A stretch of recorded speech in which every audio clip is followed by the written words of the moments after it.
Welcome to Mithuna's kitchen. ఈరోజు వీడియోలో కొబ్బరితో పులిహోర ఎలా చేసుకోవాలో ఇప్పుడు మీకు చేసి చూపిస్తాను. ఈ కూర రైస్లోకి చాలా బాగుంటుంది. కొబ్బరికాయ తీసుకుని తురుముకుని పెట్టుకోవాలి. స్టవ్ వెలిగించి ప్యాన్ పెట్టుకుని 3 టేబుల్ స్పూన్ల ఆయిల్ పోసుకోవాలి. ఆయిల్ వేడెక్కింది. 1 టీ స్పూన్ ఆవాలు,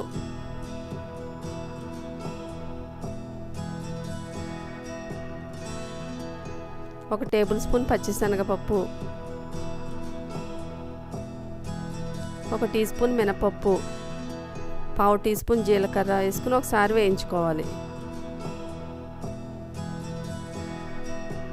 అల్లం ముక్కలు, పచ్చిమిర్చి ముక్కలు, ఎండుమిర్చి, కారానికి సరిపడినన్ని,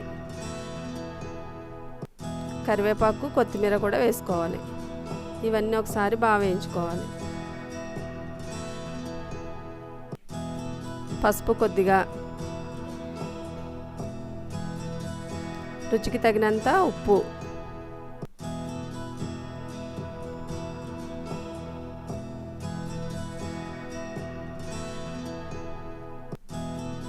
చింతపండు తీసుకుని కొద్దిగా గుజ్జు తీసి అందులో వేసుకోవాలి. కొబ్బరి తురుము ఎంత తీసుకుంటామో దానికి సరిపడగా చింతపండు గుజ్జు తీసుకుని అందులో వేసి దగ్గర పడే వరకు ఉడికించుకోవాలి.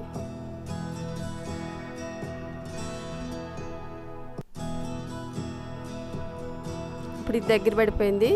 కొబ్బరి తురుము అందులో వేసేసుకుందాం.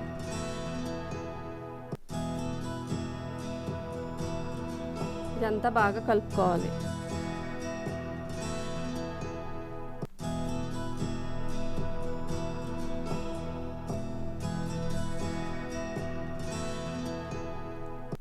ఉప్పు చూసుకుని సరిపోకపోతే మళ్ళీ కొద్దిగా వేసుకోవచ్చు.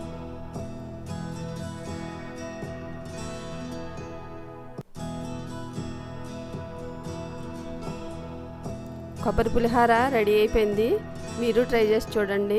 నచ్చితే నా ఛానల్ని సబ్స్క్రైబ్ చేయండి.